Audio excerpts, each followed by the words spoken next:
नमस्कार। इस वक्त आप देख रहे हैं झारखंड जोश और मैं हूँ श्रुति सिंह। पिछले कुछ दिनों से हमें काफ़ी सारी दांतों की समस्याओं का सामना करना पड़ रहा है। अब लोग जितनी अपनी शरीर की बीमारियों से परेशान नहीं रहते, उससे कई ज़्यादा आजकल लोग दांतों की परेशानियों से जूझ रहे होते हैं। सिर्फ बड़े बुजुर्ग की हम क्यों बात करें, छोटे छोटे बच्चों में भी आजकल हमें दांतों की परेशानी देखने को मिलती है। और कहा जाता है दांत हमारे शरीर का एकमात्र हिस्सा है जो खुद से ठीक नहीं हो सकता, इसलिए हमें दांतों की रक्षा करनी चाहिए। और आज दांतों की परेशानियों के कैसे हम रक्षा करें, उसकी बचाव कैसे करें, इसी सिलसिले में बात करने के लिए आज हम एक डेंटल हॉस्पिटल में आ चुके हैं, जहां हम कुछ आपको अहम जानकारियां आपसे साझा करेंगे। सर्वप्रथम आपका झारखंड जोश में बहुत बहुत स्वागत है। Thank you. आपका परिचय? मेरा नाम डॉक्टर अभिषेक मिश्रा हुआ, मैं डेंटिस्ट हूँ।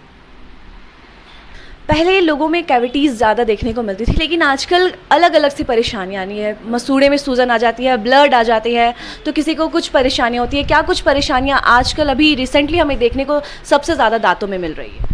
देखिए, ये मसूड़ों की परेशानी तो ये जनरल परेशानी है, और अपना ख्याल, अपने मसूड़ों का ख्याल, दांतों का ख्याल आदमी खुद रखता है। तो उसके लिए करना कुछ नहीं है, सिर्फ रात में खाना खाने के बाद ब्रश करें और अच्छे से ब्रश करके हर 6 महीने पे डेंटिस्ट विजिट करें, सही रहेगा सब कुछ।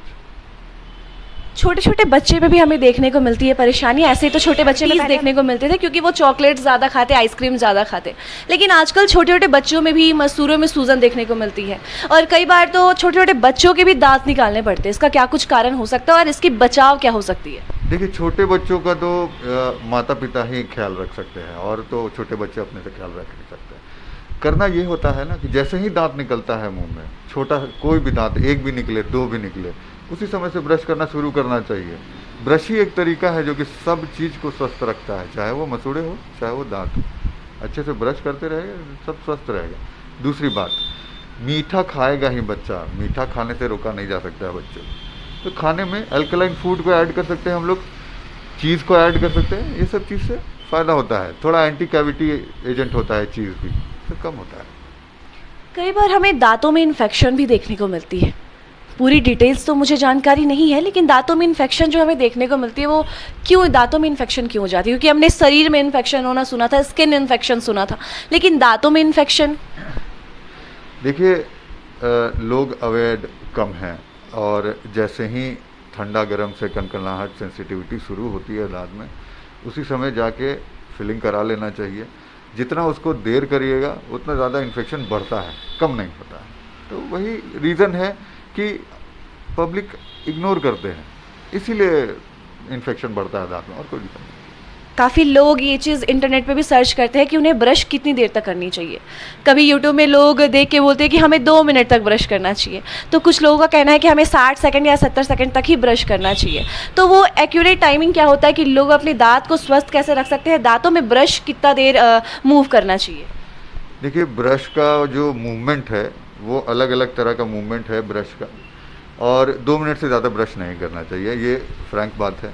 बहुत ज़्यादा देर तक ब्रश करने से दांत घिसते हैं, अपने ब्रश से ही दांत घिसने लगेंगे, इसलिए 2 मिनट से ज़्यादा ब्रश नहीं करना है। दूसरी बात है, दांत का जो मूवमेंट, जो ब्रश का मूवमेंट होता है दांत पे, वो सर्कुलर मोशन में होना चाहिए, गोल घूमना चाहिए ब्रश, ऐसे ये गोल घूमना चाहिए ब्रश। एक आखिरी प्रश्न मैं आपसे करना चाहूँगी। काफ़ी सारी केसेस ऐसे भी सामने आ रहे हैं कि कुछ लोगों को दांतों में समस्याएं हुई और उन्होंने अपना दांत निकलवाया, उसके बाद उन्हें काफ़ी सारी परेशानियों का सामना करना पड़ रहा है, बड़ी बड़ी बीमारी लोगों को हो जा रही है, और रीज़न मिलता है कि उन्होंने दांत उखड़वाया था। इसके पीछे का क्या कुछ कारण हो सकता है? दांत निकालने से कोई बीमारी नहीं होती है, ये सारे मिथ्या है, ये सब चीज़ों पे ध्यान नहीं देना चाहिए। और अगर पहले से कोई बीमारी है तो उसका इलाज नहीं कराया गया, उसको इग्नोर किया गया, तो दांत, एक छोटा दांत निकालना एक छोटा मोटा सर्जिकल प्रोसीड्योर है। किसी भी सर्जिकल प्रोसीड्योर से कुछ ना कुछ कॉम्प्लिकेशंस होती है, ये अपने से ख्याल रखना पड़ेगा। अब आपके अंदर क्या बीमारी है ये दांत का डॉक्टर आपको नहीं बता पाएगा, आपको पता रहना चाहिए, अपना टाइमली चेकअप कराते हुए रूटीन चेकअप होते रहना चाहिए बॉडी। यही सब रीज़न है। अब पिछले दिन सुनते हैं कि दांत निकाले और कैंसर हो गया। दांत निकालने से कैंसर नहीं होता है, पेशेंट को पहले से कैंसर है, दांत निकालेंगे तो बढ़ जाएगा, ये रीज़न हो सकता है। थोड़ा निकालते समय, एक्सट्रैक्शन करते समय भी डॉक्टरों को भी ध्यान रखना चाहिए कि हाँ, जब दांत निकाल रहे हैं तो कोई एब्रप्ट साइंस तो नहीं दिखाई दे रहे हैं। यही सब रीजंस होता है।